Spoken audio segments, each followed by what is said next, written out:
When you grow up in a toxic environment like the ones that we've had, you are absolutely taught to not know yourself and to not really know what's happened to you and what you've experienced.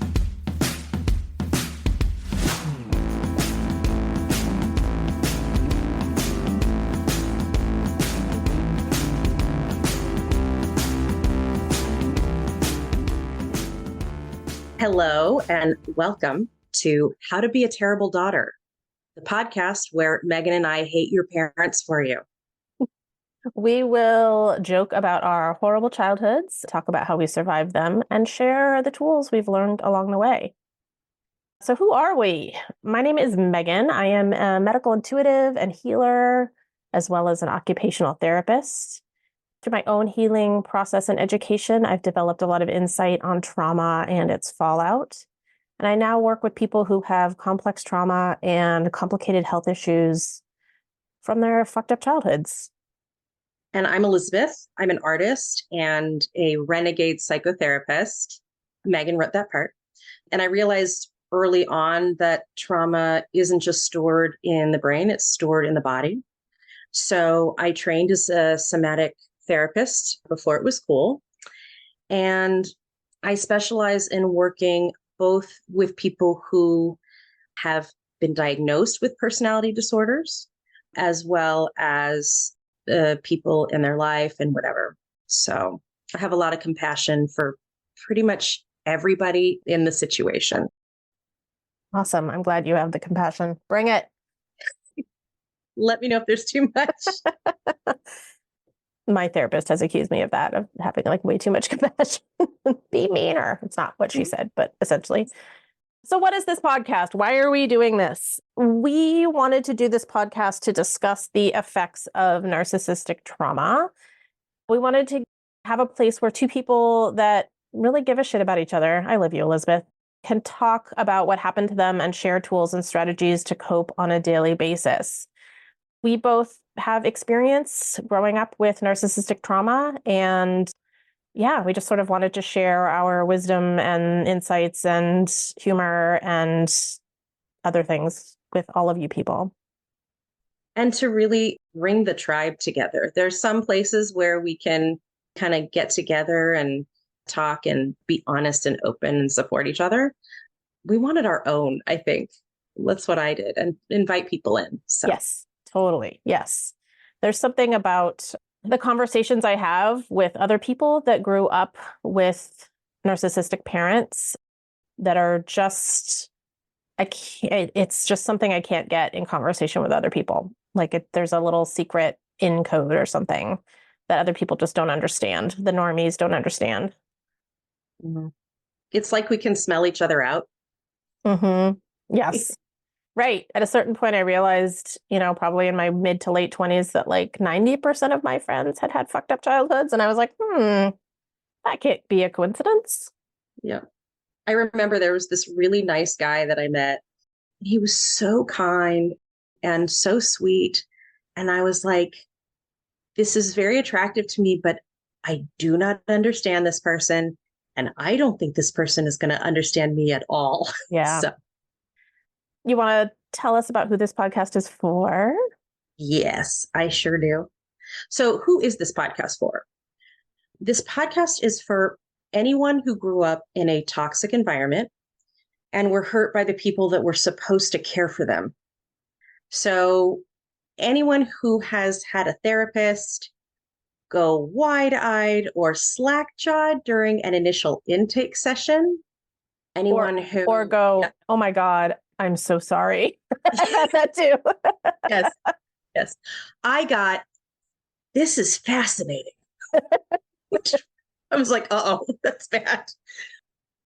This podcast is for anyone who's ever been at a party and has like told this like funny story about their growing up and have silence be the response, or like, people looking really worried or not knowing what to say.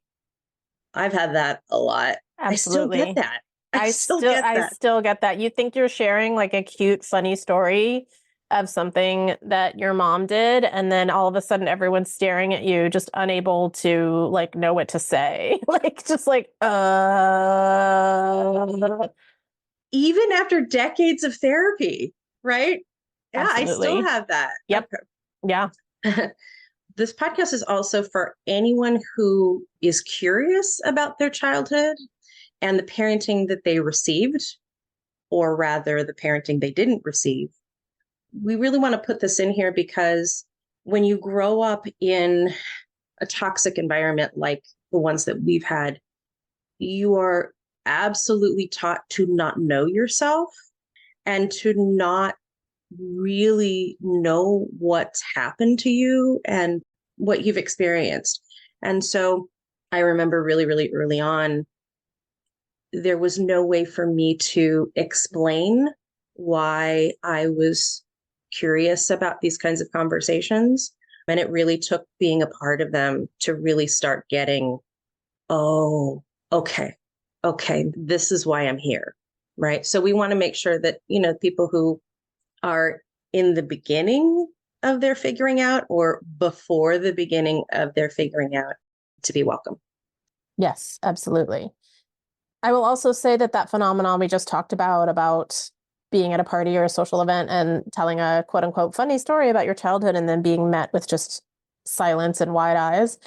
That's exactly a sign of what we're talking about, is that you don't know what's trauma, right? Things that you think weren't traumatic and were just normal, because the gaslighting is which we'll talk about in a later episode, is such a prevalent part of this that you really start to be unaware of what was normal and what was traumatic. And it takes years or a lifetime even to sort through that. So if you are in the place where you're feeling like, I don't know, that might actually be a symptom of the trauma itself. Okay, who is this podcast not for? I think this is really important because we're going to say a lot of things that are kind of controversial and that people who didn't grow up in this kind of environment will not understand and may even judge. I know I've had that happen to me. So anyone who might bristle at the fact that I didn't talk to my mom for 25 years before she died, this podcast is not for you. You cannot understand why that is, and you can be curious about it and want to listen. But I don't want to hear people who are argumentative, people who are like, but it was your mom, it was your mother, she birthed you. Like, how could you not talk to her? What horrible thing could she possibly have done? I've heard all of that. So no. If that's you, like, thank you and please, and thank you next, right? Please move on. Tone policers. Again, there's going to be a lot of dark humor here. Both Elizabeth and I are big fans of the dark humor. And if you feel like this makes you uncomfortable, that's fine. You don't have to listen. Totally fine.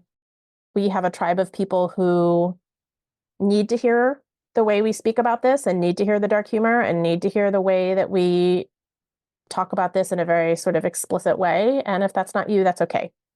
Just don't listen. Go find another podcast. There's lots of them. And I want to add something else about that, which is that even if this podcast is for you, you may still in your own mind be like, oh my God, that's not right, what they said, or blah, blah, blah. And that also can be a symptom of trauma, right? And I think another thing to really keep in mind is that when you're listening to Megan and I talk, if we sound careless or petty or Flippant. just like flippant or off the cuff or whatever, it's actually taken us a tremendous amount of work to get to here because we were silenced. And it kind of reminds me of Picasso, right? And how like people would look at Picasso's work and just be like, wow, it's like a 6-year-old drew it. And the thing was that was actually hard for him because his father was a painter and he taught him from an early age to paint and draw like a grown-up. And so when we talk in a way that is open and funny and dark and whatever, that seems like we're not actually thinking about what we're saying, that's hard for us. Yes, good point. Good point.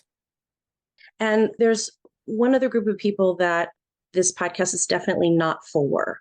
So this podcast is not for anyone who has been diagnosed with a personality disorder.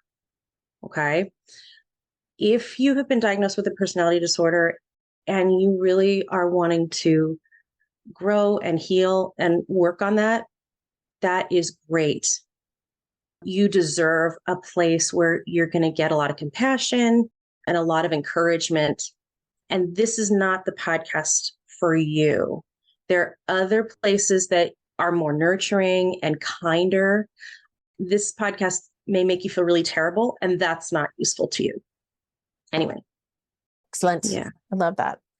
All right. That's sort of like the nitty gritty. I feel like we wanted to say that straight off because we knew that this podcast was going to be, like, for lack of a better word, niche for like a certain group of people that have been through a pretty unique experience. I mean, the word narcissism or borderline is thrown around a lot nowadays to describe people kind of inaccurately. But if you've actually been through a childhood or an experience, a relationship where you suffered through narcissistic abuse, it's really unlike any other type of abuse or even any other type of emotional abuse. It's different than neglect. It's different than a whole lot of things. So we sort of wanted to get, into the nitty gritty of that to start, just so you know if you should continue listening to us or not.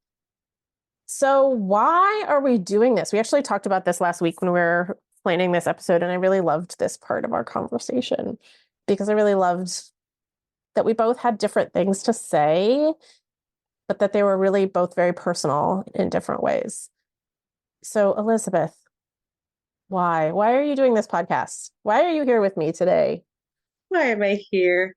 Other than the fact that I adore you. Oh, thank you.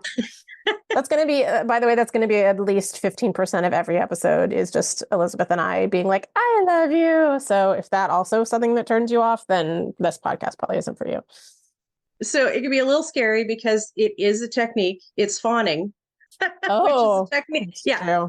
Wow. It's a technique that we learned, but we actually mean it. And that's kind of like where I kind of come to, right? Which is like, I try to be very generous with compliments, but I'm always telling the truth at the same time. So anyway, so why am I doing this? I'm doing this for me. In my work, I've spent a lot of time making space for people, and I've loved doing that. I never had a problem with that, but it's time for me now to make space for myself in conversation and for me to speak some truths that, well, I was really talking about how there are things that I want to say I won't be able to take back. And that's why I want to say them. It's a way of standing up for myself and closing some doors behind me. That's going to be really good for me because I've really come to this point where it's like, if you cannot handle my version of events, if you cannot handle what is true for me, we can't have a relationship. It's not worth it for me, and it's not worth it for you. Yeah. So yeah, I'm in it for me. Can you talk a little bit more about why closing doors can be both challenging and a little bit scary for people who've been through this kind of trauma? Wow. Well, I know from my personal experience that I had to be prepared to cover any tracks of mine that needed to be swept away because I never knew what iota of information or expression that I had would be turned on me. Mm-hmm. And in fact, I literally had a singing phobia for about 10 years of my life. Like I would sing in the shower or whatever. And if someone came into the room, my throat would literally close up. Mm.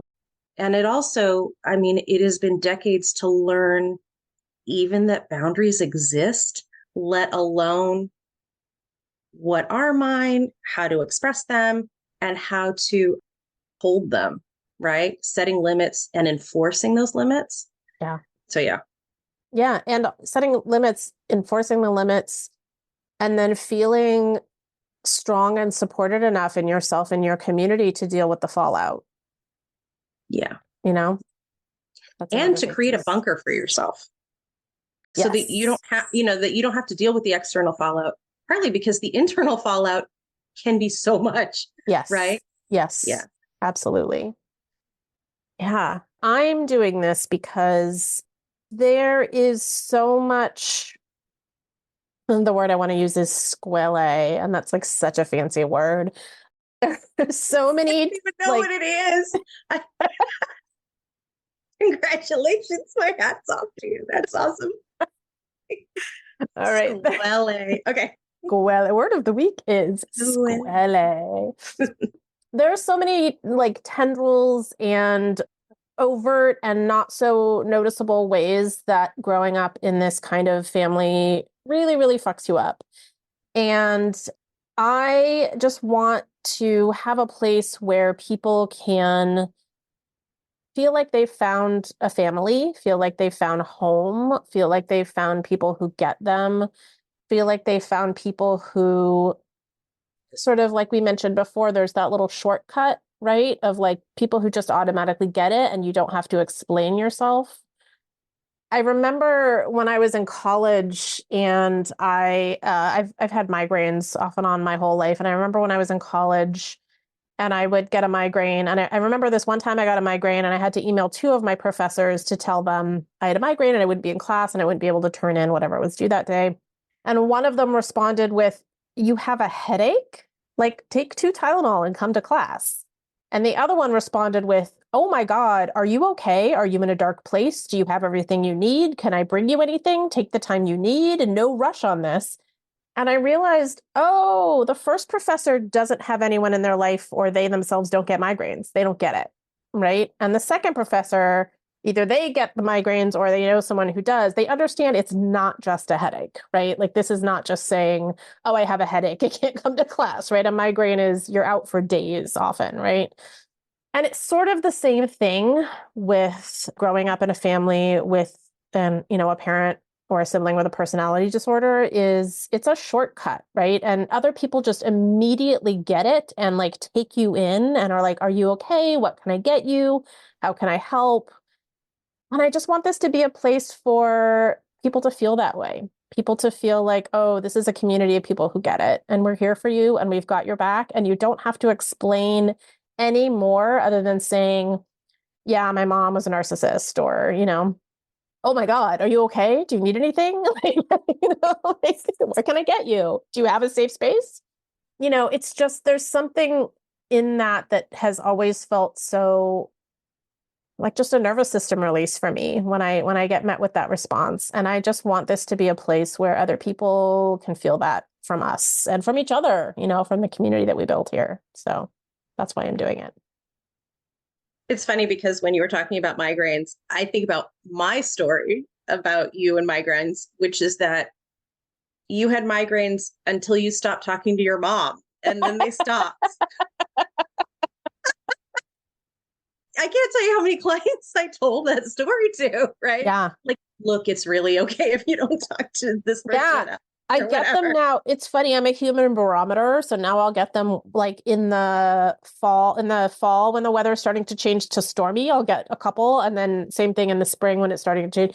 But other than that, yeah, I mean, I used to get them twice a week. I mean, I pretty much had them all the time because twice a week and they last 3 or 4 days. That's the whole week, right?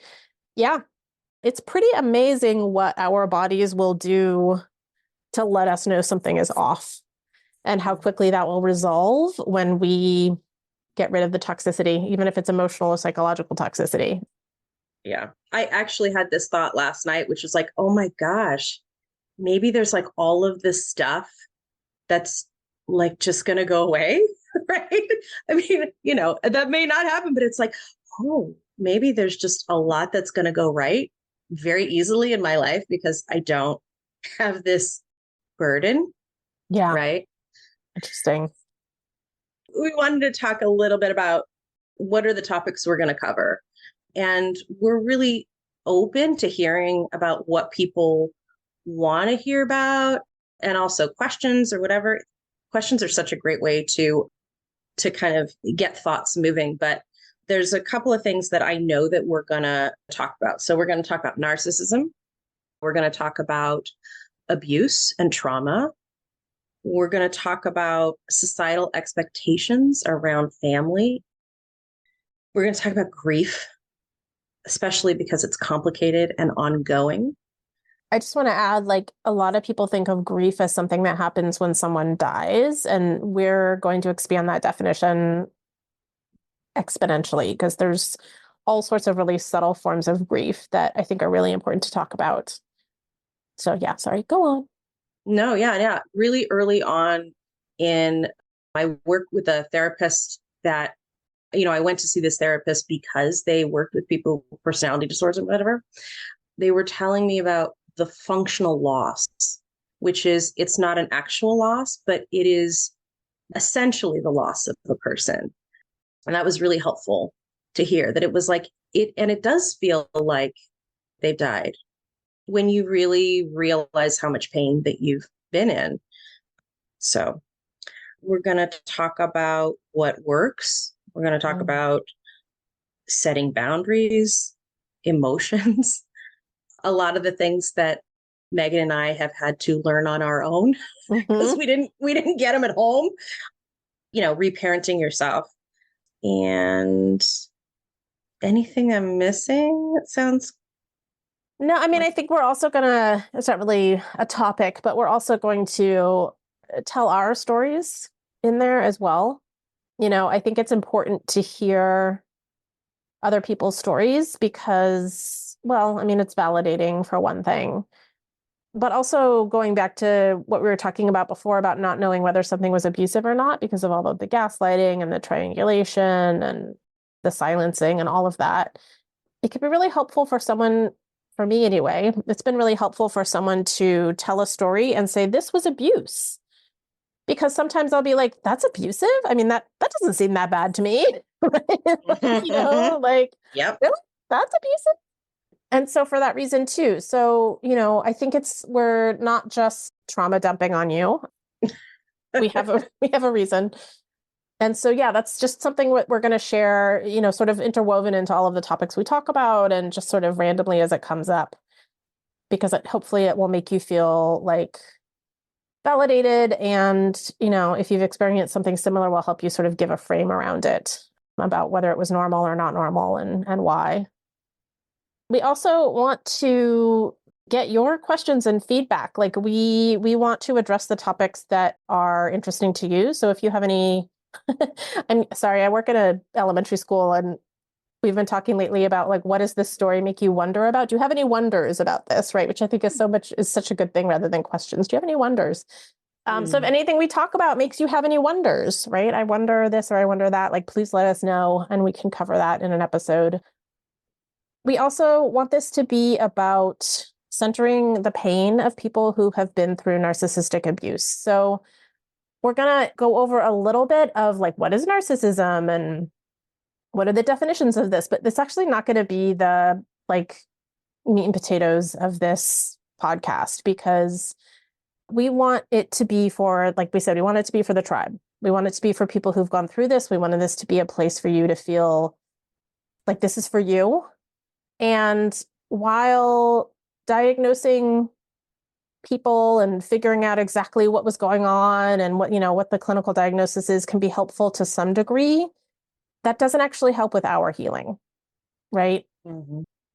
We really want to center on what does it look like on a daily basis to survive and heal from this kind of trauma without pathologizing it, without giving it a label, without over intellectualizing. Yes. AKA my personality. So you have to think fast, right? Oh my God, there's a fascinating study I read, you probably read this, about people who suffer through especially emotional or psychological abuse as kids, that starting in utero, so before we're even born, our bodies give more resources and more growth to our frontal lobes, the part of our brain that has to think fast and figure stuff out, than the other parts of our brain. And it causes an alteration in brain development if you grow up in trauma. That your brain, you end up being someone who, I mean, as an adult, we'd probably label it hypervigilance, right? But like you end up being able to think fast and, sort of use that part of your brain more quickly. So yes, absolutely. To over intellectualize and to think fast is actually a symptom of this trauma. I have to say that makes me feel pretty good because I was adopted. So I can have this imaginary experience, which is like, oh, I had, 39 to 40 weeks of like kind of good stuff. And like, before I was like, phew, Totally. I mean, and it comes through, we'll, talk a little bit more about this when it comes up in tools, but as an energy healer, both receiving energy healing and as a practitioner, which I've been doing for, I don't know, almost 20 years at this point, I can't tell you how many times when people have been through this kind of trauma that in utero stuff comes up to clear.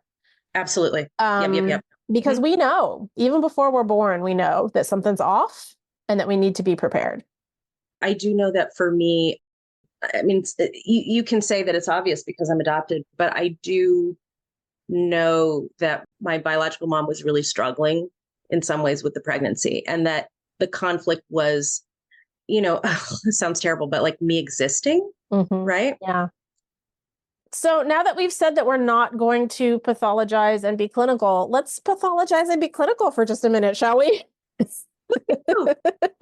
Inappropriate usage of the devil sign. Okay. Woo. Okay. So Elizabeth is by training and by spirit an amazing therapist.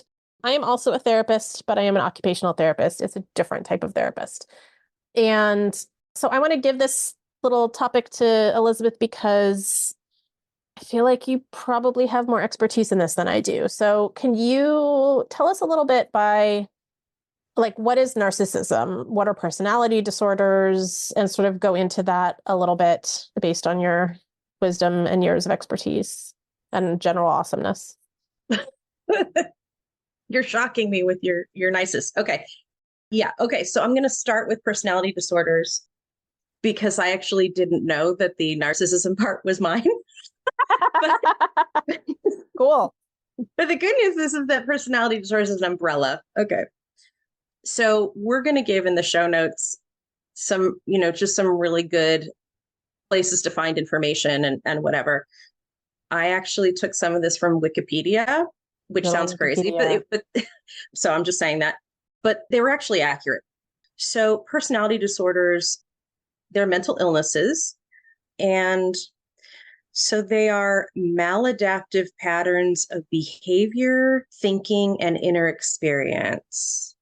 So maladaptive meaning it's not working, right? So personality disorders are different in a couple of ways. One is that if you have anxiety or if you have depression and you kind of reasonably know yourself, you can say, oh, this is what I have, right? And it really kind of, you can feel it altering your personality, right? So a personality disorder it's kind of you in the sense that you can't necessarily tell that there's sort of something that comes on, right? So like if you have a psychotic episode, right, you can be like, I'm thinking very strange thoughts here. But personality disorders is kind of like how you are. And I think the other thing that's really hard is that we all have personalities, right? And so it's really easy to kind of like, well, is this unhealthy or is this mentally ill or blah, blah, blah. And so personality disorders are actually, they're at the extremes of traits that we normally have, right? So sometimes we don't have empathy or we're selfish. Narcissists never have empathy for people unless it's something that's useful for them, or if it's a feeling that they've had and they can kind of be like, oh, you're like me. That's really all the empathy that they have, those kinds of things. So it's behavior. So like how people socialize and have relationships, how they work and meet commitments, cognition, so ideas, and the inner experience. So what it feels like to be you. So for example, someone who has borderline personality disorder, sometimes they'll talk about this overwhelming emptiness inside that's like an abyss. It's Mhm. like cosmic level, like there's nothing in there, and that's terrifying. That's relatable, right? Yeah. And that you will do whatever it takes to not look at that, right? Yeah. Including behave in the most extreme way because you are just really trying not to notice that that is there. Yeah. So these patterns of being, right, these personality, they develop really early. They are inflexible, right? And they cause a lot of distress and a lot of difficulty in people's lives. I want to talk a little bit about the causes. So we're doing research on it. The causes are pretty much unknown. We do think that there's sort of, a melange, to use another 50-cent word, of neurobiology, genes, childhood abuse and trauma, Mhm. also socioeconomic status, just those huge societal stressors are absolutely a factor. I was going to say, which is they are in and of themselves a type of trauma. So, Yes, absolutely. And also, just to point out that this is also about who gets diagnosed with personality disorders. So Mhm. people who experience poverty and racism and whatever are actually more likely to be diagnosed, partly because of racism, Mhm. right?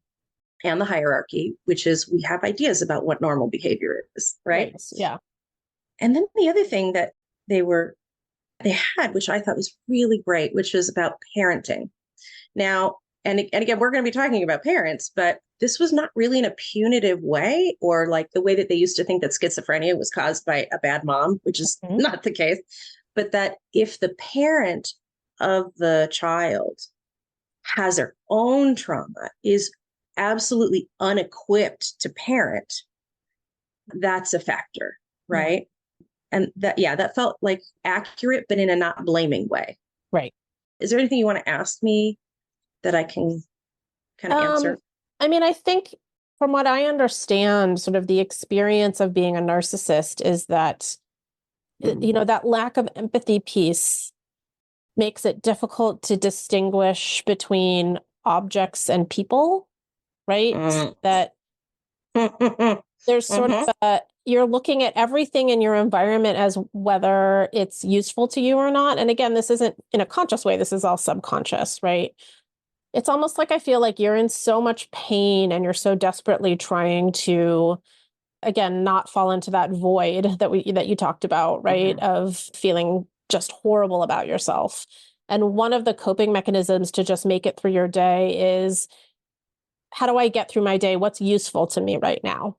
Right. Mhm. Yeah. And whether that's an object or a person, you're going to use it in whatever way you need to in order to get through your day, right? In order to cover up that gaping wound of pain, right? Mhm. The Yeah. problem with that is, if you have a teapot and the teapot is broken and you get annoyed with it because you need your morning tea to get you going, right? And now you're going to be tired all day. So you get angry at the teapot. Okay, right? I mean, it's a teapot, like it's broken, right? The problem is when you then view people in the same way, like this person isn't doing for me what I need them to do right now. I'm angry at them. Mhm. It ends up becoming this experience where you're constantly alienating people, right? Because you're either viewing them as useful or not. And I think that there's something in that too that is traumatizing for both the narcissist themselves and also for the person that they're not giving the full humanity to, right? That they're treating like an object. So yeah, I don't know. I just felt like that was an important little point to put in there, that it's a way of viewing the world that is like categorically different than how most people view the world in terms of how you categorize, actually. Yeah. Yeah. And if I can talk about like my own personal experience, gosh, I was looking them up, but there used to be these plastic figurines that you could get at like museums and stuff like that. I think they were like called Moldorama. Like you could pick a pattern and then like literally like they would kind of extrude the plastic and, create the shape. And that's actually how I felt a lot of the time. And part of it was like an object like that it's one thing, right? Mm-hmm. It's plastic. It's plastic all the way through, right? And so anything that I was presenting on the outside or that the narcissist was, seeing in me or whatever, that's all I was. And if I felt something or thought something or did something, that was it. Like that defined me forever. That's all I was. And also that it was very distressing to be more complicated than that. I felt like there was really, I still do sometimes feel like there is something wrong with me when I have complicated feelings or I have different ideas about things or I want to do more than one thing. I was taught to be an object and to be useful, right? And that I don't actually have value beyond my use. Boy, does that, talking about layers, that goes down a lot of layers. I agree that even after all of the work that I've done, trying to recover from my reflexive thought of, am I a useful object? Like, is this beneficial to the person I'm interacting with? Runs really, really deep, really, really deep. So I want to actually read a little bit about specifically about how narcissistic personality disorder is described, because I think that can also really help. So it's a pattern of superior grandiosity, right? Haughtiness, need for admiration, deceiving others, and lack of empathy.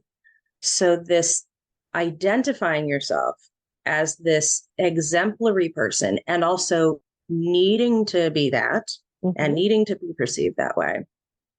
It was once described to me that in terms of a sense of self, right? Most people have kind of like a relatively solid sense of self.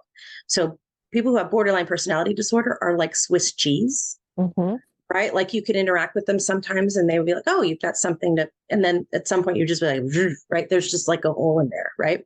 I've heard it islands in ocean, right? So if you're on the land, you're on the land. And if you're not, you're drowning, you're nowhere, right? Yeah. But with a narcissist, it's more like, like what you were talking about, like the emptiness with just like a cover on, right? And if you damage any part of that cover, the facade, then it's all over, right? Yeah. And that all it is about repairing the facade, making sure that things look good on the outside. And one of the things that I found really interesting is that there are people who have like, they're younger and they have narcissistic tendencies. It's really only when they get their 50s, 60s, 70s, where it is so clear. And in some ways, it's not just because, they've gotten successful, right? And because they've worked on that, right? And they have power and prestige, but it is also that they have spent zero time investing in their inner self. And so they may have had kind of some of that when they were younger, but it's like compared to other people, right, who grow and change and get wiser, there's this nothing. Yeah. So I find that really interesting because they don't really talk about that kind of thing over the lifespan because they're more excited really about saying, no, this is kind of like, a narcissist is like this all the time. And that's important, but right. That's really interesting because I'm just thinking of, my mom and how over the course of her lifetime, most people grow in their, I guess I would call it wisdom or their ability to have perspective on different situations and on their relationships. I mean, the relationships I had when I was 13 are vastly different than how I relate to people now and the types of relationships I have now, just because I've grown and I've come to understand myself and I've come to understand how other people work and, just wisdom, right? And I'm just realizing that never changed in my mom. It was a constant the entire time, So, I knew her for 40 years or something, right? 50 years or something, but like that never changed. She never changed in how she related to people or how she, related to me or anyone else in her life. It was just a constant. And I think that that's such an interesting signifier of a personality disorder, right? That there's just, and obviously, unless you go get therapy and go get help, that it's this, most personalities over time will change as we gain wisdom and learn about ourselves and about the world and about other people. It doesn't seem like it's true with personality disorders. Can I share a story? Absolutely. Okay, so this just happened in the last year. So my mom was telling me about basically her best friend, right? And she was like, I can no longer be friends with this person. That's over, because they make plans with me and then they cancel at the last minute. And or we make plans and like they can't, they can't do what we've said we were going to do. Like we're going to go out to theater or a restaurant or whatever. They can't do that all of a sudden. Mhm. Sometimes they can do things with their other friends or whatever. But anyway, but they just cancel at the last minute. This friend has MS. I'm so glad you're laughing because this person has Oh a debilitating illness, which is ultimately fatal as far as I understand. And no, you're not going to be able to do stuff. Oh no. And you are never able to predict. And it was like, and I said this to her very kindly, of course, Right. to, my mom was like, well, that's what happens when you have a chronic illness. And it was like, do you hear yourself? Right. Yeah. That's You're a mad perfect because example of not being able to take someone else's perspective, right? Like, yeah. Not even to be able to take the perspective of someone who has a diagnosed chronic illness, right? Let alone take the perspective of just someone who's having a bad day, or do you know what I mean? Yeah, it's like Yeah. you're going to have lunch alone, and that is what is the priority. Mm-hmm. Yeah. That's quite a story. This is going to happen a lot, is that Elizabeth's going to tell a story that sounds horrific, and I'm just going to burst into laughter, by the way. It's going to be a common occurrence, I'm sure. And it's going to be a relief for me, because as soon as I said it, I'll be like, wait, was that normal? Like, is everybody going to think, you know what I mean? That like, Elizabeth, why are you telling the story about your mom? Like right. She can be upset. Like, and that here we are, right? Yes. This is trauma from a toxic childhood. Right. Right. Yes, exactly. No Exactly. inner compass about what's normal. Right. Yeah, totally. Totally. Oh my goodness. Do you want me to talk about the triangle of sadness? Yeah. Okay. Yeah. I'm calling I it the think I've triangle. been in there. Yeah, I It's know. like the Bermuda Triangle. I just want to say that we're going to use narcissist to describe, as a shorthand, to describe personality disorders in this podcast. I mean, there's technically 3, right? So there's narcissism, borderline personality disorder, and what's now called antisocial personality disorder. Is that the latest update, Elizabeth, for Yes. socio? Yeah. Oh, and I do want to say one thing, which is that the narcissistic and the borderline and the antisocial, right, are a cluster. There's like 2 other clusters of personality disorders that, well, I know that I personally don't have professional experience with them because they don't come in for therapy. You know what I mean? That's part of it. So, but I just wanted to say that like there are more, there's different flavors and the different relationships. And so we're really mostly going to be talking about the 3 that, in this triangle, and that there may be some threads of other things that come in, but I just wanted everybody to know that like these aren't the only ones. So It's not the only ones. And also, if anything we're saying on this podcast you feel like you relate to, then good. Like, it doesn't matter if we're using this specific term that, your parent or partner or whatever has been diagnosed with or has been thrown around. Like, again, this podcast is for people who are trying to heal from this, right? And trying to find their way. And so whether or not the specific label applies to the person that that was abusive to you or not, that doesn't matter. If what we're saying feels resonant, then that's what's important. Yeah. But saying that, I wanted to talk a little bit about the difference between narcissist, borderline, and then what used to be called sociopath and is now called antisocial personality disorder. And that while what's called the DSM, which is the book that professionals use to diagnose people with one thing versus another, right? Do you have these criteria? Then you have, narcissism. If you have these criteria, then you have borderline personality disorder, right? However, I had a very, very wise therapist explain to me once his thinking on this, and I think it's actually pretty accurate, which is he took out a piece of paper and he drew a triangle. And on one point of the triangle, he wrote narcissist. On another point on the triangle, he wrote borderline personality disorder. And on the third point on the triangle, he wrote antisocial personality disorder. And he said, when we clinically diagnose someone, we give them one of these three labels, right? We put them in one of these 3 points on the triangle. But in reality, most people don't neatly fit one versus the other. And so he said, one person who may be diagnosed with, borderline personality disorder, they're actually halfway on the line between borderline personality disorder and narcissism. They have mostly traits of borderline personality disorder, but, sometimes have also some narcissistic traits, right? Or vice versa. They might, mostly have narcissistic traits, but have some antisocial personality disorder traits as well. He said, so that's true. He said, but really, most people that I see in my practice are somewhere in the middle of this triangle. They have some of all three. And yes, they probably are more towards one point of the triangle than the other, but they're somewhere in the middle of the triangle. They've got traits of all of these things if you looked them up in the DSM manual and looked at the traits.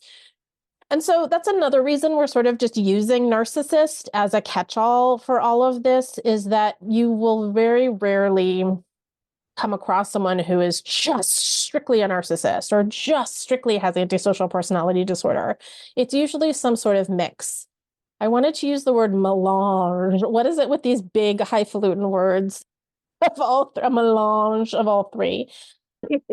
And so, so we're going to use the word narcissist as a shortcut so that we're not constantly in the podcast going narcissist, sociopath, or borderline personality disorder, right?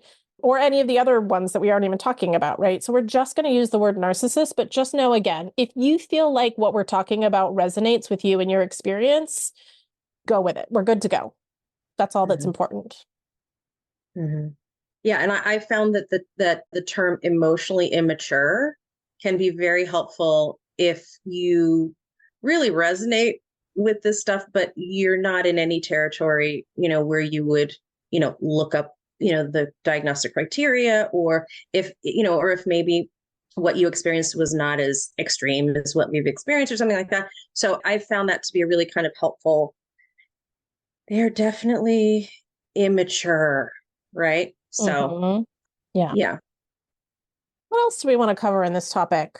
We sort of covered that, it's if you're raised by a person with a personality disorder, regardless of what it is, that the effects are similar, right? Again, so if what we're saying resonates, then go with it.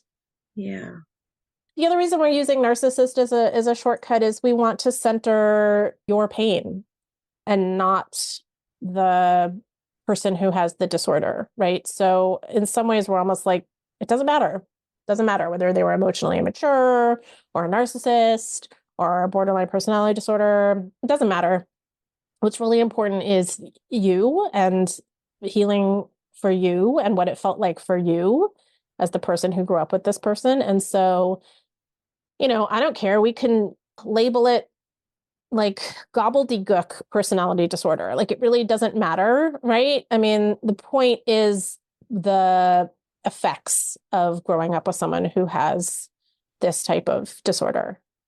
So that's the other reason that we're just sort of using a shortcut, because I don't want people to get like hyper fixated on like, oh, well, was it borderline or was it narcissist or was it, we just want you to feel safe and loved. That's the important thing. One of the reasons why I am getting on board with using the term narcissist is because, and I didn't even realize this until in the last year, because I worked with a lot of people, who had borderline personality disorder. I do had a lot of compassion, I love them, you know what I mean? And so I have a lot of loving feelings towards people in that corner of the triangle. And I was really thinking about my mom in that way and sort of having a lot of compassion for her. And then my therapist used the word narcissist, and it was like, oh, oh, oh, yeah. And it really kind of brought me back to this realization of this tremendous selfishness, and that my going into the weeds of understanding my mom's trauma and empathizing with it, and being able to map her psyche and be like, oh well, I totally get why she's doing this terrible thing, that was absolutely getting in the way of what was hurting me. Mm-hmm. And so for me, using the term narcissist reorients my inner thinking back to the no, no, no, this is selfish. There is Mm-hmm. a fundamental selfishness here that I need to remember. And I think that points right towards self-abandonment, which is something we get trained in at a very, very early age. Yeah. If we are raised by a narcissist, which is to use our powers of compassion and empathy to understand other people and understand how their pain may be driving their behavior, and have compassion and forgiveness towards that, which in itself is not a bad thing. However, if you are having compassion and forgiveness towards that person, and so in turn put up with some shit that you shouldn't be putting up with in the name of compassion and forgiveness, then that's not okay. And I think that we tend to default to putting up with some shit in the name of, oh, but this person's hurting and I can be their support. I can be their, I can be there for them. I can help them through this, and sort of unraveling or piecing apart the difference between being there for someone and being compassionate for someone and being in their corner when they need you versus being abused by that person is, again, one of those lifelong things that you sort of have to unravel. It's okay to have compassion for someone and to understand where they're coming from, and then to say, I'm not going to help you, or I'm not going to be in your life. That's okay. And that's one of those things that I feel like I probably just turned off a bunch of people who I probably should turn off from listening to this. Because again, that sounds on the surface like, what do you mean? You see where they're coming from? You see they're in pain and you turn away from them? What kind of monster are you, right?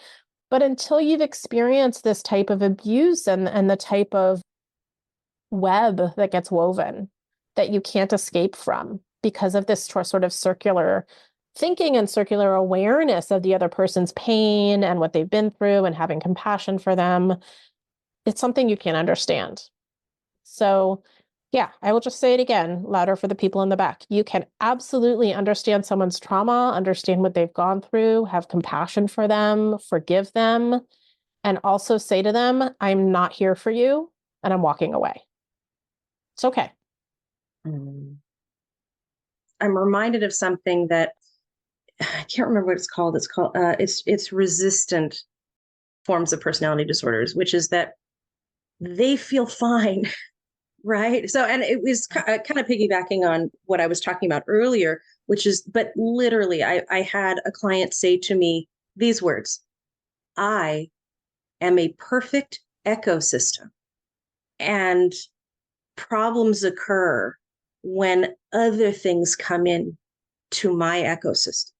So there is, when we talk about, oh, well, why, how could you walk away from them? It's like, okay, you're talking about 30 seconds, right, of their pain. Like in this conversation, you've heard 30 seconds of their pain, right? You have the spoons, right? Okay, Mm-hmm. so 50 years of knowing this person's pain, experiencing it in your body, right? Because that's what happens when you live with someone, Mm-hmm. right? So their pain is like sucked into your body like a sponge, and you have given everything, right? Mm-hmm. Everything you knew, all the love and whatever. And that has done nothing. Yeah. And It it's not has, reciprocated. You No. sit with this person's pain and you help them and you listen to them and you help them feel better and help them sort through the situation. But if you ever are in need and you have the same need, it's, I don't have time for this. You're so selfish. What's wrong with you that you would feel this way, et cetera, et cetera, et cetera, right? There's no space in the other direction to hold for you. I realized that my clients were more nurturing to me than my mom. And it wasn't their job. They weren't doing that. Yeah. I was not asking for that or whatever, but the occasional kindness or the occasional like, wow, that was really helpful. That was more Yeah. that I got. Yeah. That was more than an entire lifetime of the parenting that I got. Yeah. So yeah, it's okay to leave. Yeah. It's okay to walk away. So, and we're not saying this after, your first disagreement with someone. Again, as Elizabeth pointed out, this is after a lifetime, after decades of this pattern and not seeing anything changing. It's okay to walk away. you don't have to wait that long. You do not have to wait that long. I made the mistake I made. But we will talk later about why it does take that long and why it's so hard to get out of these situations, because it is. Oh. It's a mind fuck. Do we want to talk a little bit about how might you know if you have a narcissistic parent? It's the one thing we didn't touch on. I mean, we sort of did. We gave some stories. Well, there's nothing that's coming up right now to answer that question. Do you have anything that would answer that question? What's coming up? Yeah, go ahead. And this isn't like textbook thing of like, oh, you have these things. You sent me years ago, and I still use them in my practice with clients, and I use them in my courses that I create and all sorts of things. You sent me a list of good parent messages that were, again, sort of like you were talking about with your clients, were pretty basic stuff like, I love you, or I'm happy you're my child. Some pretty basic, like, I don't remember what they were all exactly, but some pretty basic things, right? They weren't parent of the year messages. They were just like basic standard messages that parents should be telling their children. Like, I'm so proud of you for doing that thing, right? Or I love you, or I'm happy you're here, right? Like things like that, right? Yeah. And I feel like if you read those messages, and maybe we can put them in a resource at the end in the show notes. If you read those and you absolutely break down in tears from finally getting an emotional nutrient that you've been missing your entire life, that's a good sign that perhaps you have a narcissistic parent. Because I think that even parents who are dysfunctional or have their own shit in some way and at some times are able to communicate to their child either verbally or some other way, I'm happy you're here. Yeah. I love you. And having a parent who's a narcissist is about really never hearing that message unless there is some sort of selfish reason for them to be telling you. Yeah.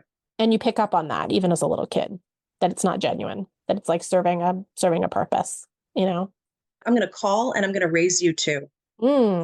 Because I think that by the time I gave you the good parent messages, you had done a good amount of work so that you could cry. Yeah. So I'm going to give you two, which is if you read one of the good parent messages and you are instantly skeptical, on alert, why are you telling me this? Yes. No. Like if the answer is no, I don't believe you, and now I don't trust you, right? Yes, absolutely. Or if you dissociate. Yes. That's another good one. Can we talk a little bit about what dissociation is for the people that don't know what that feels like? Yeah. I actually dissociated a couple minutes ago when you were talking about walking away from narcissists. So here you have a real life example. Your mind wanders, or it goes blank, or you have to read something a bunch of times, or, I'll give you a terrible example. So the first day of 7th grade, my history teacher, I think I said something to him because it actually happened to me. But at the end of class, I came up to him and I was like, "I'm so glad you're my teacher, whatever. And I just want you to know, if I am in class and it looks like I'm not paying attention, I look like I'm spaced out, and I can't answer you if you call my name, it's not about you. It's just something I do." Wow, that's so wise of you for 13. But I also didn't have any, I was something I do. So it's like, if I look like, if I'm staring into space and I can hear what's going on, but I can't respond and I Yeah. kind of can't move, come on. That's a really, really good example. It sort of feels like you've taken a step back from being engaged with reality. And it's like you can see it and you can hear it, but there's this like floaty feeling or sort of a detached feeling that is your brain. I feel like it's my brain taking me offline, to some degree, because whatever I'm hearing is just too painful to process. Even if what I'm hearing is Mm-hmm. "I love you," that can be too painful to process because I don't feel like I deserve it. I don't believe it, you Yeah. know? Can I tell you Or my I've dissociation been story? told that and then it's been taken away. Or Right. weaponized against me. Yeah. Yeah. Yep. You were Uh, going to say something. yes, I was going to tell you my dissociation story. I mean, I have a lot, but here's one that I feel like Association stories. dissociation story. I was doing a clinical internship at UCLA at Resnick, which is the inpatient psychiatric unit at UCLA, when I was studying to become an occupational therapist. And we had someone come in one day to give a presentation on DBT. Now, DBT is a type of therapy that is often used with clients that have borderline personality disorder. And as part of the presentation, she showed us a video, probably a 5 or 10 minute video, because the whole presentation was maybe 45 minutes, and this was just a little part of it, but maybe like a 5 or 10 minute video of her using DBT with a client. Obviously, it had been videotaped and everything permission had been given by the client to do this and all of that. But we were watching the video, and she had told us before the video started, "This is me with a client with borderline personality disorder using DBT techniques." And so I knew that those are the facts I knew going into this. And she started the video, and within a minute, 30 seconds probably, I was completely dissociated. I felt myself floaty, and I had somehow convinced myself that this was a reenactment and that this wasn't actually Oh. like a video of someone with borderline personality disorder, because it was so similar to my mom, the way that this woman was acting, that I Ah. couldn't even process it as being Wow. real. That would have been too scary. That would have been too scary for me at that moment. And Mhm. again, this is after I'd had years of work, right? So it can also be this feeling of like depersonalization or de-reality. I don't know how to describe that. Is there a Mhm. term for that? Mhm. Where you feel like something's somehow not really happening. There's almost this weird like dreamlike state to it. So yeah. So if you have that happening to you when you interact with your parents or other people, that is a sign that you possibly have a narcissistic parent. And feel free to not listen to this podcast all in one go, right? Oh, yes, that's a good point. Yeah. If you can get through a couple minutes, that's fine. If you can't even, and just look at our logo, whatever. Yeah. God, be gentle with yourself. Yes, please be Yeah. gentle with yourself. We Yeah. want you to be gentle with yourself. That's our number one priority. Are we ready for the I think last so. segment? I think we are. And so we should explain what the last segment is. And I'm just realizing that the thing I thought of to talk about in this last segment, I can't remember what I was going to talk about, which is probably dissociating, right? I was just about to say, dissociating. I'm trying to remember. I had a couple of them, and now I'm remembering like the other two that I was like, no, I'm not going to tell those two. I'm going to tell the other one. Go ahead and explain what it is we're doing, and then hopefully in that time, I will come back Okay. online and I will remember. Okay. All right. See how we help each other? Okay. So this is actually a game that Megan developed. So this is how I understand it, right? So it's called a mom off. So Crazy mom off.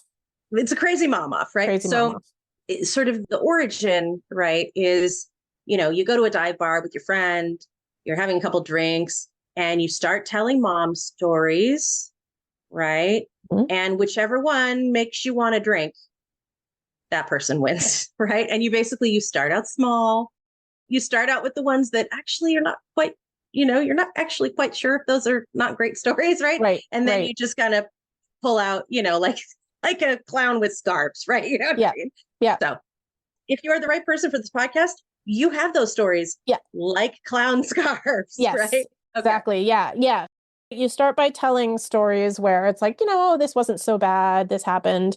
And then you get successively like into the crazier and crazier stories. And the winner is once the other person, or when someone tells a story that the other person just throws up their hands and goes, oh my God, that's insane. You win. Like, so, and I had a crazy mom off with a new friend the other week. We went to a bar, we had some drinks, and I won. I'm proud to say Proud. that I won. Yes. I had the crazier family. We need to make a t-shirt. I won. I won the crazy mom off. Yeah. Okay. Yeah. I'll do it. One of these days, I want to do a very special episode where we do a crazy mom off telling stories about each other's moms. Oh, I love that idea. I have stories about your mom. And You have stories about mine. Of our experience with each other's moms, or stories that we've told each other in the past. I don't care. I don't care. I'll hear them again. You know what I realized we never mentioned? It's like probably really important to this podcast. Oh, sure. Oh, right. Yes. That we're cousins. Yeah, we're cousins. And we grew up together, and we grew up with each other's moms in our lives. Yeah. Yeah. That probably In orbit. at the very beginning of the podcast. Yeah, but we're not important, right? Personal relationships aren't important. We're objects, right? Okay. Yeah. I mean, oh my God. Yeah. So we're cousins. We've grown up together, and we have known each other's moms our whole lives. So, and we weren't close when we were kids, probably because our moms kept us apart because they were, who knows, triangulation or some bullshit, right? I feel like we didn't really get close until we were like in our teens or 20s. Yeah.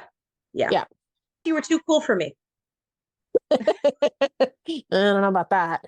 You were able to close your door to your room. Oh, Jesus. That story. Can I tell that story? I mean, I don't even know if I'm going to. This is like a precursor to the crazy mom off. Sure, you can tell that story, but that means that I'm going to win this week's round no matter what. Well, I'm probably going to tell. Okay, we'll save that one. But anyway, did you mean, like, I'm still confused. So did you mean like interactions that I've had with your mom that have been crazy, or talking about an interaction you've had with your mom that's crazy and going back and forth?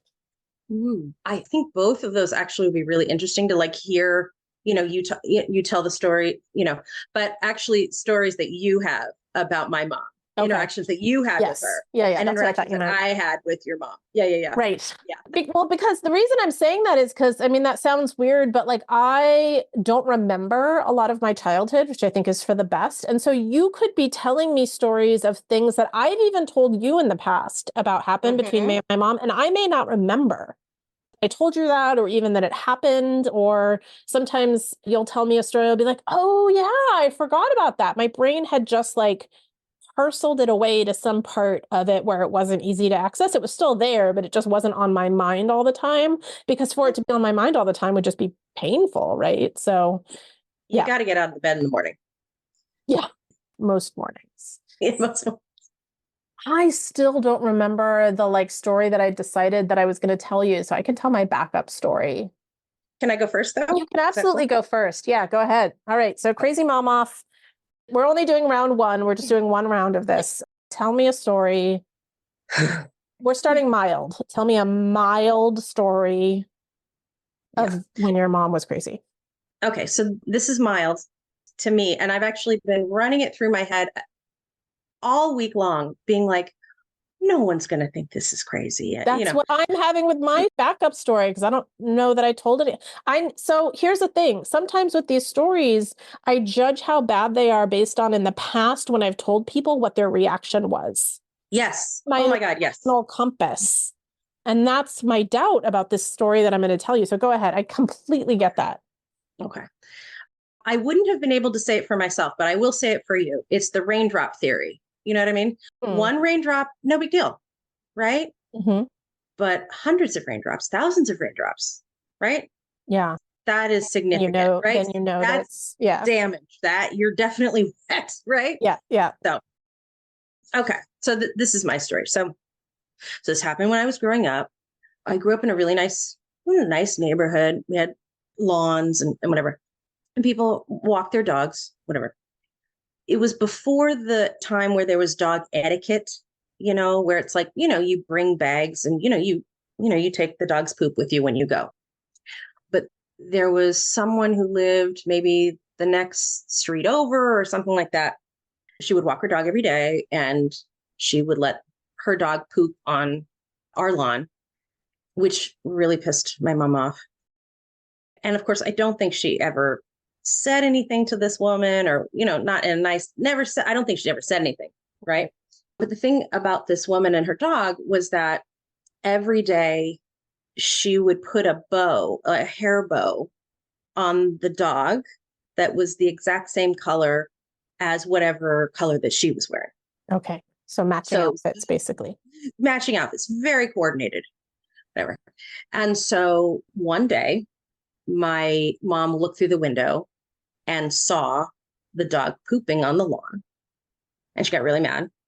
And she went and she found a ribbon, which was the exact same color that the dog was wearing that day. Mm-hmm. And she got a paper bag and put the poop in the bag, tied it with the ribbon, went over to this woman's house, knocked on the door, and said, "I think this is for you," and walked away.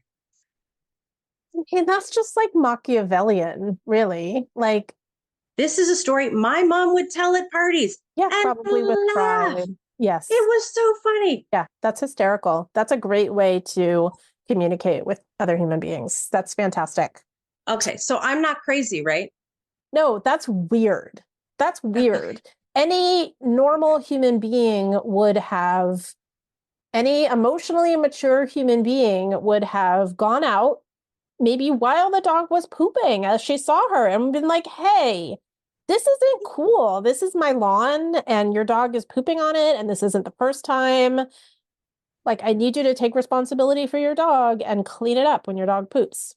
That's what a normal, healthy person would have done. Okay. Like, I still, at some point, you're going to need to tell me a little bit more about what's wrong with it, because like my body tells me it's really, really fucked up. Anyway, Yeah. And that's, you know what, that's actually such a good reflection, is that when we're telling these stories, there's such a disconnect between intellectually what we think, like, is this story really that bad? Is, what would someone else would have done? Like, maybe it is. There's a lot of maybe it is normal. Maybe it isn't that bad. Maybe, but yeah. So much self-doubt when it comes to these interactions we had with our parents as children, or watched our parents have with other people. Yeah. And yet, like, somehow we know that it's not right. And we probably err on the side of excusing it more than we err on the side of thinking something was bad that wasn't actually bad, if that makes sense. We err on the other side where we think it wasn't as bad as it was.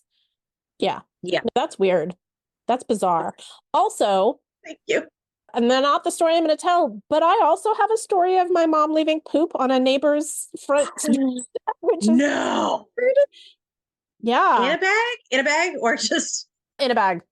In a bag. Yeah. So, like, is that there's some sort of like personality disorder playbook where like leaving poop for people is like a thing? I don't know. Or they inspired each other. Maybe. Oh, that's a good point. They were really good friends for a long time until my mom did something that was enough to piss your mom off, which was, a great feat. I was actually really proud of my mom. I know, me too. Me too. And I felt so seen. Oh my God. Oh, yeah. Right? I mean, this person who had been my mom's defender for years, finally being like, yeah, your mom is nuts. Regardless of who that's coming from, it still feels validating.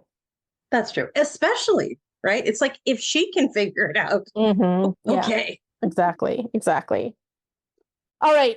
Are you ready for my story? And again, I am having so much doubt right now that this is even something that is not normal. but I'm going to tell it anyway, because this is part of what healing is about, right? Is finding other people who are compassionate and wise and also straightforward enough to be like, to tell me the truth. Absolutely. In my Now I'm brain- worried that now I'm worried that my radar is so off that I'm going to be like, oh, okay. No, Go I ahead. mean, in my brain, like there's stories going on about like, oh, this is just you being a spoiled brat in this story. Like, it's so interesting how the inner critic like just pops up immediately when, Mhm. but anyway, I'll tell the story. So I grew up, we both grew up in Los Angeles, which is like pretty much there's no public transportation in LA, or especially when we were growing up. I think there's a little bit more now, but like when we were growing up, there was really, something that would have been a 10-minute drive would have been a 45-minute bus ride, right? Mhm. And I lived 45 minutes from where I went to school and on the other side of a mountain range. So it was definitely not easy to get to. I lived, if those of you that know in LA, I lived on the west side and my school was in North Hollywood. So very far away. And when I was 14, my mom announced one day that she was done driving me anywhere. She was sick of being a chauffeur and that she had driven my older sister all over the place when she was a kid. And she had, up until this point, driven me anywhere I wanted to go, and that she was done. And that I had to find my own way to get anywhere I wanted to go. And this included to and from school, which was a 45-minute drive away. Probably would have been a good 2.5 or 3 hours on several buses if I'd done that route. So she just announced this to me one day, right before school started at the end of summer. And I had to figure out how to get myself to and from school. And I finally found a teacher who lived relatively near where we lived. And I, as a 14-year-old child, called up this teacher, negotiated with this teacher, figured out a price of what it would cost to take me to and from school. He wasn't willing to come to my house, but he was willing to meet us by the freeway entrance, which is maybe about 1.5 miles away from where we lived, maybe a 5-minute car ride. And I ended up having to figure all of this out and figure out how to get myself to and from school and negotiate with my mom about how much she was willing to pay. Because when I first told her how much she wanted, she was like, no, I'm not going to pay that. That's outrageous.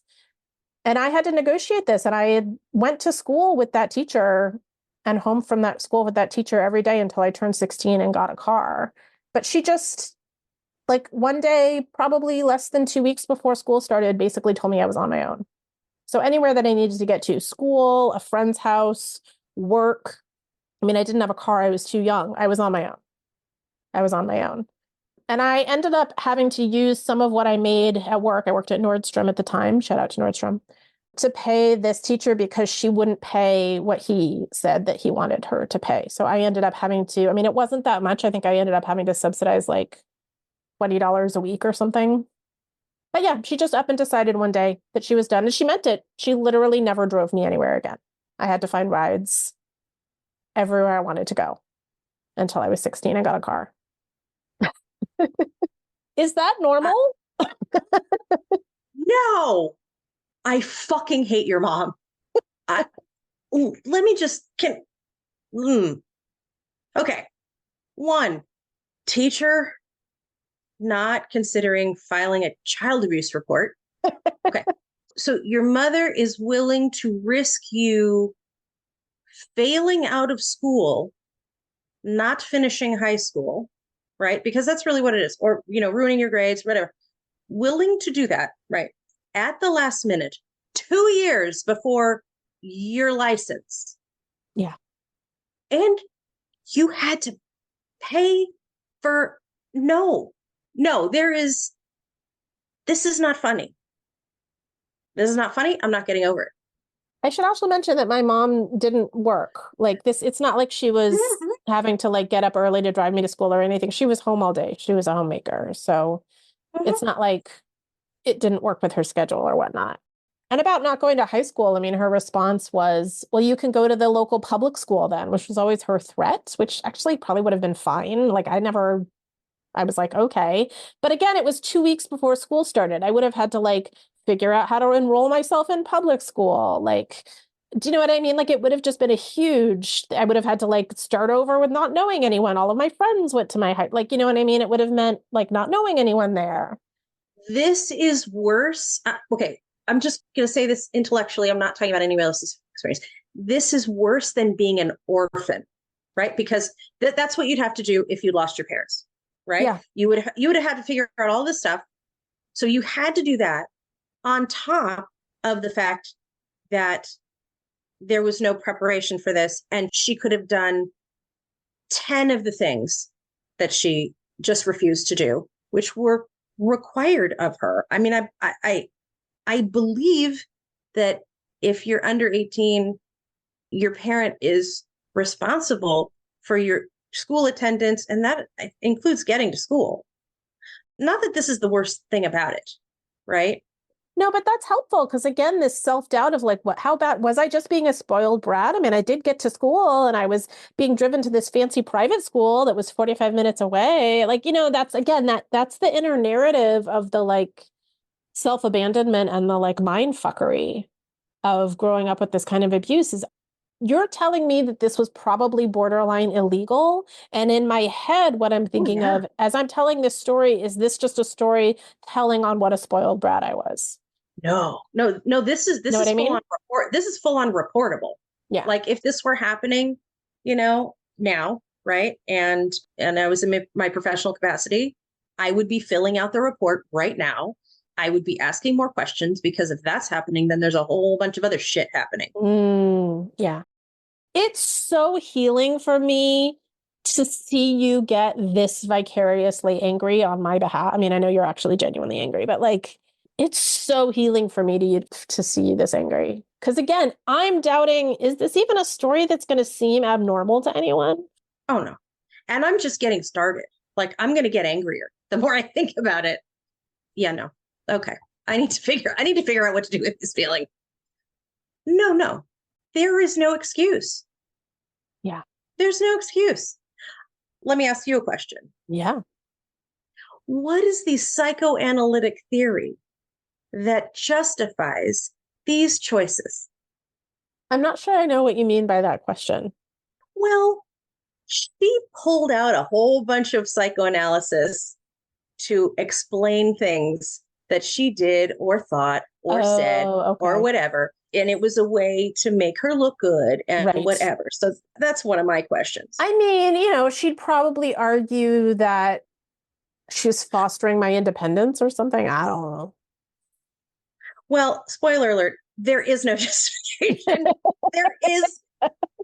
Yeah. I don't know. Afterwards, her thing was like, well, it all worked out in the end. You're getting to school. Right. But we don't wonder where my hyper independence comes from. Oh, absolutely. I was thinking about, absolutely. It's like, what does it mean? How might you know if you have a narcissistic parent? I was thinking about, we have these two ideas of like, I'll go into it a little bit later, but I'm all alone, right? Mm-hmm. Like I'm all alone in the world. And that's something that's like a thing that's really painful. People believe in it. But for me, that was preferable. Do not depend on anybody if you do not have to, because it is better to be alone. Absolutely. Absolutely. Absolutely. 100%. 100%. Yeah. I mean, I'm sure we'll get into this in a later episode too, but to the point where I hid the fact that I was diagnosed with cancer at 30 from my mom and about half the family, because I knew that it was going to be emotionally safer to go through it by myself and with just a few select people around me than it would be to let her know. And I'm so glad you did that.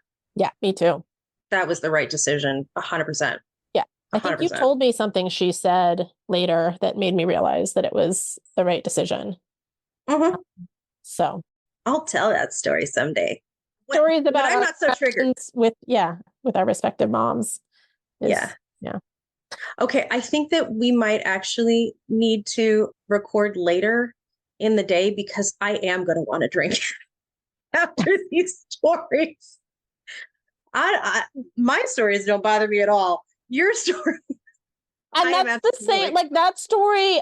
I mean, it bothers me. It hurts. It feels like I'm alone, but I don't get quite like same thing. Like, when you started telling your story that I started laughing at earlier, right? Like my reaction to your story is oftentimes going to be bigger than your reaction to your own and vice versa, which is again, one of the signs of trauma, right?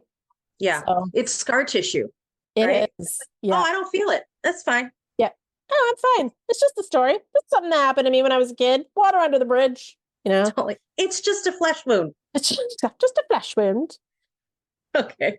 All right. So we are segueing from that painful, painful telling of horrific stories to something a little more optimistic and hopeful, I hope, which is we want to talk about tools that each of us used this week to get through a difficult anything that was triggering to us because of our history and because of our trauma. I actually haven't thought of anything. I'm sure I can come up with one. I haven't pre-planned this, but I can think of a couple things. I have two. Do you? Go ahead. Yeah. One is like completely neutral, and the other is like really, really good for me and kind of hard too. So I don't know which one you want. I want to hear the really, really good for you one. I want to be able to be like, I'm so proud of you. That's what I want. The really, really good one that's like also a little hard. Yeah. Okay. I started singing lessons. Yay. And I've been singing, and it has fucking scared the crap out of me. Yeah. And actually, last week, I chose a song and I got about halfway through it. And then I started crying and I couldn't sing anymore. Wow. What do you do when the fear comes up? If I can, I sit with it. I slow down. I try to feel it in my body. Or if the fear is like I need to say something, or, I kind of let that happen. I have a meditation practice that I do. Yeah. And I do the good parent messages. I do. Yes. I do. Yeah. Yeah. That's a good one. I'm so proud of you for singing. I'm so excited to hear your voice at some point. You'll have to send me something. Yeah. Yeah. Or next time I see you. Maybe we'll sing together next time I see you.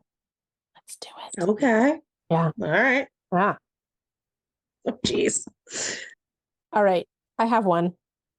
And this is something that seems so mundane, but it's kind of why I like it, because I think that it gets to the point of that things that would be like no-brainers for anybody else can be really, really, really challenging for people that have gone through this kind of trauma. Yeah. So I had to call off sick on Tuesday because I hurt my knee on Monday afternoon. I was walking and I don't know what I did. I just tweaked it and it really hurt and I couldn't really walk on it. And so I work part-time for the school district as an occupational therapist, and I'm literally chasing kids around all day. So I cannot do that if I can't weight bear on my knee. It's just not going to be possible. So, logically and rationally, it made total sense that I would call off sick because I can't do my job. And that's what sick days are for, right? It's for when you're injured or sick and you need to stay home.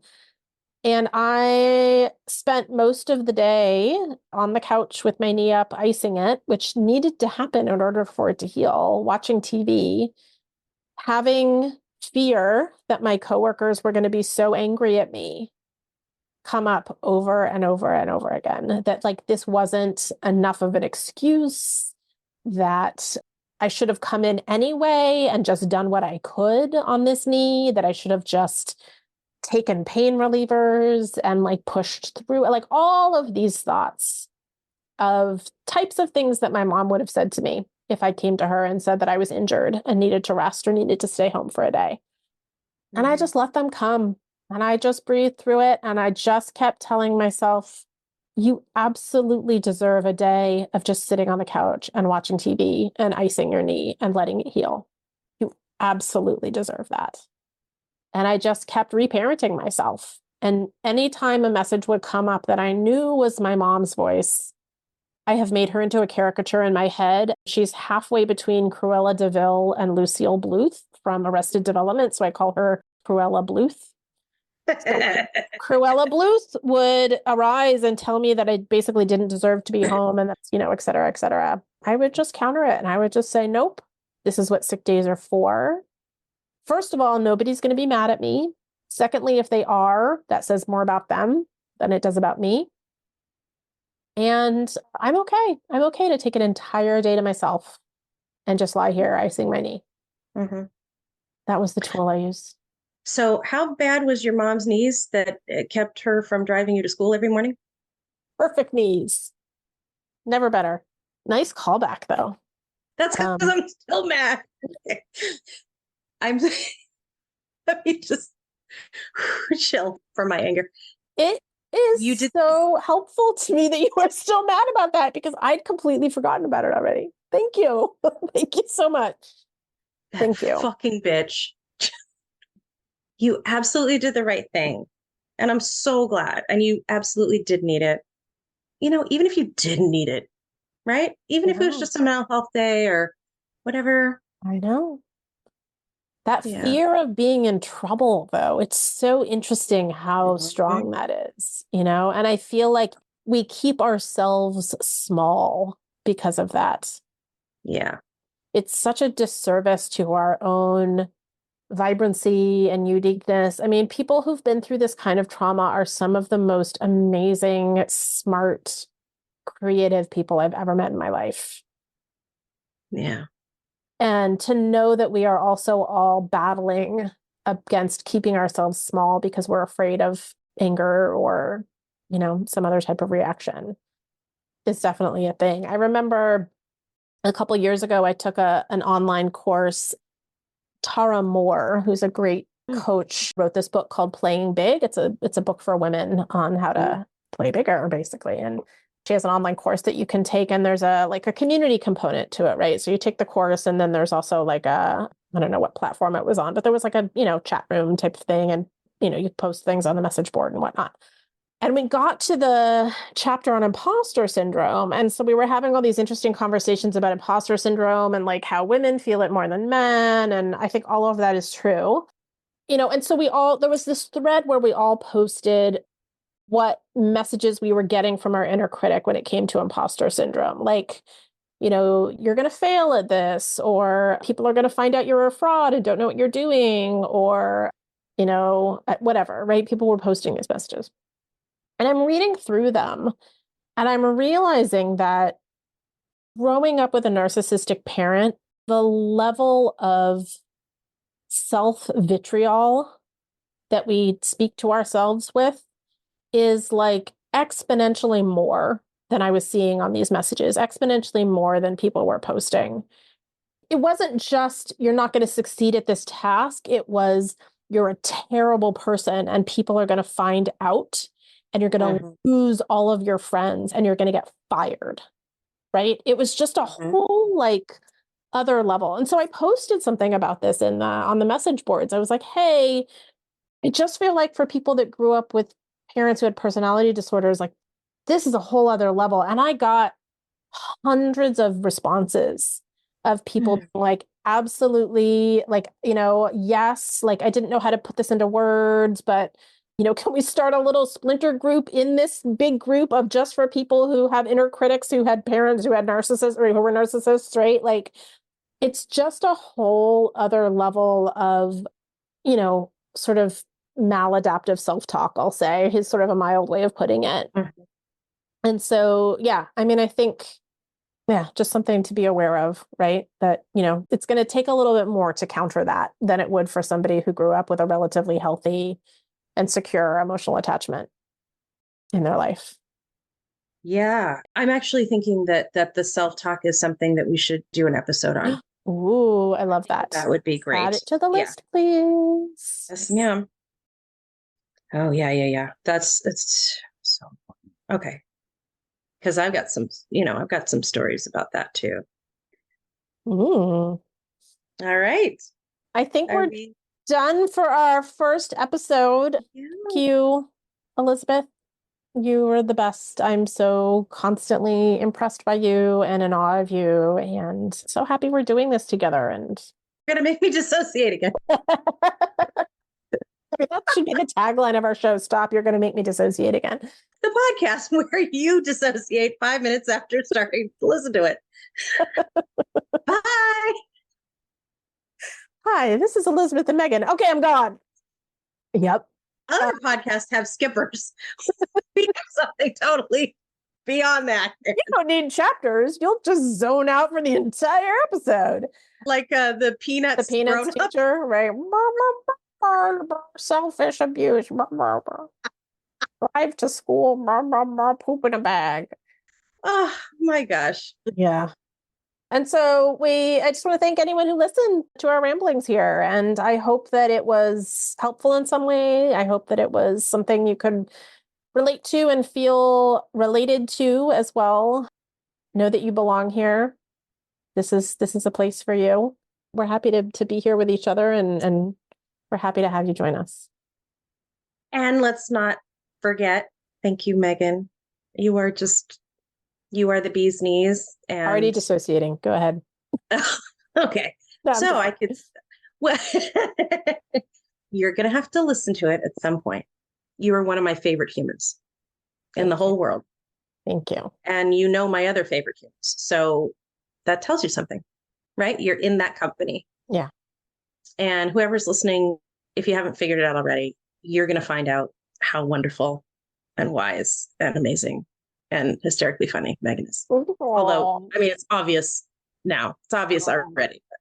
All right. And in closing, we just want to say to any of you that have been struggling with your mom telling you that you are a terrible, terrible daughter, that you should absolutely listen to your mom, and you should absolutely be the villain, and you should absolutely be the worst, most horrendous daughter you could possibly be. Yeah, just own it.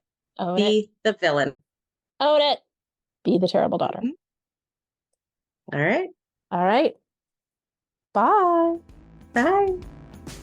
Thank you for listening. We'd be so grateful if you'd follow or subscribe and rate and review our new podcast on your favorite podcast app. Make sure to share it with friends, family, or anyone that you think may benefit from this content. And as a final reminder, you are not the crazy one.